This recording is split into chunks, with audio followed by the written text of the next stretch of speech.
வணக்கம். நான் உங்கள் மருத்துவர் ஜெயபாரதி. இன்னைக்கு நம்ம எதை பத்தி பார்க்க போறோம் அப்படின்னா பீரியட்ஸ் ப்ளோட்டிங்.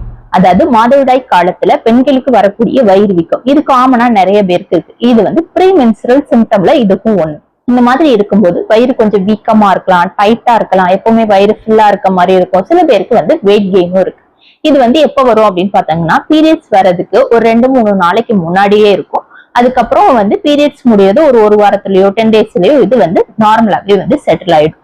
இது வந்து ஏன் வருது அப்படின்னு பார்த்தோம்னா ஹார்மோனல் சேஞ்சஸ்னால வருது. எந்தெந்த ஹார்மோன் அப்படின்னா ஈஸ்ட்ரோஜன், ப்ரொஜெஸ்ட்ரான். இது ரெண்டோட பிளக்சுவேஷன்னாலதான் வந்து இது காமனா வருது. இந்த மாதிரி வந்து ஹார்மோனல் சேஞ்சஸ்னால என்ன நடக்கும் அப்படின்னு பாத்தீங்கன்னா நம்ம பாடியில இருக்கக்கூடிய ஃப்ளூயிட் எல்லாமே வந்து ரிட்டென்ஷன் நடக்கும். இந்த மாதிரி ஃப்ளூயிட் ரிட்டென்ஷன் நடக்கும்போது உடல்ல இருக்கக்கூடிய செல்கள்ல எல்லாமே நீர் தேக்கம் ஏற்படும். இதனால டைஜஷன் ப்ராப்ளம் வரும். அதனால வந்து இன்டைஜஷன் வரலாம், கான்ஸ்டிபேஷன் வரலாம், கேஸ் வந்து வரலாம், இதெல்லாம் கூட வரும். இது இல்லாம வேற என்ன காரணத்தினால வரலாம் அப்படின்னு பாத்தீங்கன்னா ஸ்ட்ரெஸ்னாலையும் வந்து இந்த ப்ளோட்டிங் வரும். ஸ்ட்ரெஸ் அதிகமாகும் போது இந்த ஹார்மோன்ஸும் வந்து அதிகமாகும். அதனால இந்த ப்ளோட்டிங் வந்து அதிகமாகுது. இது இல்லாம நம்மளோட புவர் டயட்னால கூட இந்த ப்ளோட்டிங் வருது. சரி, இதெல்லாம் வந்து ஏன் வருது அப்படின்னு சொல்லிட்டோம். இப்ப இதை எப்படி மேனேஜ் பண்ணலாம் அப்படின்னு பார்த்தோம்னா நம்ம ஒரு 5 டிப்ஸ பார்க்க போறோம். அதுல ஃபர்ஸ்ட் டிப் என்ன அப்படின்னு பார்த்தோம்னா நம்ம வந்து ஹைட்ரேட்டடா வச்சுக்கணும். தண்ணி நிறைய குடிக்கணும். இளநீ, மோர் இந்த மாதிரியான ஐட்டங்களை எடுத்துக்கணும். கார்போனேட்டட் ட்ரிங்க்ஸ் வந்து காஃபி இதெல்லாம் வந்து கொஞ்சம் அவாய்ட் பண்ணிடணும். இந்த மாதிரி கார்போனேட்டட் ட்ரிங்க்ஸை நம்ம எடுத்துக்கும் போது அது இந்த ப்ளோட்டிங்கை இன்னும் அதிகப்படுத்தும். அதனால அதெல்லாம் அவாய்ட் பண்ணிடணும். நம்ம நிறைய பேர் கேட்கிற கொஸ்டின் என்ன அப்படின்னு பார்த்தோம்னா ஆல்ரெடியே நீர் தேக்கம் இருக்கும், உடம்புல தண்ணி நிறைய இருக்கு, அதனாலதான் வீக்கம் வருது அப்படின்னு சொல்றீங்க. அப்புறம் ஏன் மறுபடியும் நம்ம தண்ணியை குடிக்க சொல்றீங்க அப்படின்னு கேட்கிறாங்க.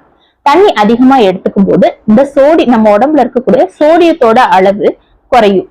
இந்த சோடியம் என்ன பண்ணும் அப்படின்னா நம்ம உடம்புல வந்து இந்த நீர் தேக்கத்தை வந்து அதிகப்படுத்தும். அந்த ஃப்ளூயிட் அப்சார்ப்ஷனை வந்து அதிகப்படுத்தும். அதனால வந்து இந்த சோடியத்தை வந்து நம்ம வெளித்தள்ளணும். செகண்ட், நம்ம சால்ட்டி ஃபுட்ஸை வந்து அவாய்ட் பண்ணணும். சால்ட் நம்ம அதிகமா எடுத்துக்கும் போதும் வந்து பாடியில வந்து வாட்டர் ரிட்டென்ஷன் அதிகமா நடக்கும். அதனால வந்து நம்ம salt item, junk foods avoid பண்ணணும். ப்ராசஸ்டு ஃபுட்ஸ் எல்லாம் நம்ம எடுத்துக்க கூடாது.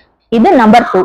நம்பர் 3, பொட்டாசியம், மெக்னீசியம் நிறைந்த உணவுகளை எடுத்துக்கணும். ஏன் பொட்டாசியம் நிறைந்த உணவுகளை நம்ம எடுத்துக்க சொல்றோம் அப்படின்னு பார்த்தோம்னா நம்ம உடம்புல இருக்கக்கூடிய தேவையில்லாத தண்ணி எல்லாம் வந்து இது வெளியேற்றும். அதனால ப்ளோட்டிங் வந்து குறையும்.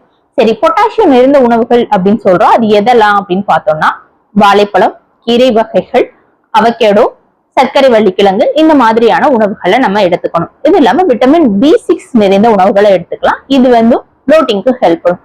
இது வந்து எதுல எல்லாம் இருக்கு அப்படின்னு பார்த்தோம்னா கொண்டைக்கடலை, பருப்பு வகைகள், முட்டை இதுல எல்லாம் இருக்கு. நார்ச்சத்து நிறைந்த உணவுகளை எடுத்துக்கணும். நார்ச்சத்து நிறைந்த உணவுகளை நம்ம எடுத்துக்கும் போது அது டைஜஷனுக்கும் ஹெல்ப் பண்ணும். அதே நேரம் கேஸ் ஃபார்ம் ஆகுறதையும் வந்து இது தடுது. நம்பர் 3. நம்பர் 4, நம்ம வந்து எக்ஸசைஸ் பண்ணணும். ரெகுலராகவே ஒரு எக்ஸசைஸ் பண்ணிக்கிட்டே இருக்கணும். முடிஞ்ச அளவுக்கு ஆசனாஸ் பண்ணலாம், இல்ல ஸ்ட்ரெச்சிங் பண்ணலாம். இந்த மாதிரிலாம் பண்ணும்போது நம்ம சர்க்குலேஷனை வந்து இம்ப்ரூவ் பண்ணும். அதனால இந்த ப்ளோட்டிங்கும் குறையும்.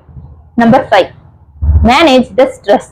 ஸ்ட்ரெஸ் அதிகமாகிறதுனால நம்ம ப்ளோட்டிங் அதிகமாகுது அப்படின்னு சொல்லியிருக்கோம். அப்ப ஸ்ட்ரெஸ்ஸை நம்ம எப்படி எல்லாம் மேனேஜ் பண்ணலாம் அப்படின்னு பார்த்தோம்னா மூச்சு பயிற்சிகள் செய்யலாம், மெடிடேஷன் பண்ணலாம். உங்களுக்கு எந்த மாதிரியான முறையில நீங்க வந்து ஸ்ட்ரெஸ்ஸை கம்மி பண்ணிக்க முடியுமோ அதை வந்து கம்மி பண்ணிக்கலாம்.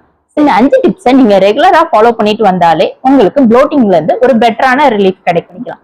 சரி, இதெல்லாம் வந்து நம்ம சொல்லியாச்சு.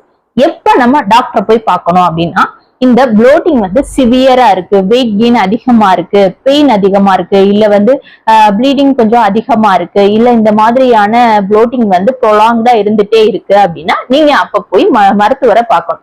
மருத்துவரை பார்த்து அதுக்கான வழி மருந்துகளையோ இல்ல வந்து ஒரு டயூரிட்டிக்ஸோ எடுத்து நம்ம அதை சரி பண்ணிக்கணும். இந்த வீடியோ உங்களுக்கு பிடிச்சிருந்துச்சுன்னா லைக் பண்ணுங்க, சப்ஸ்கிரைப் பண்ணுங்க, உங்க ஃப்ரெண்ட்ஸ் அண்ட் ஃபேமிலிக்கு ஷேர் பண்ணுங்க.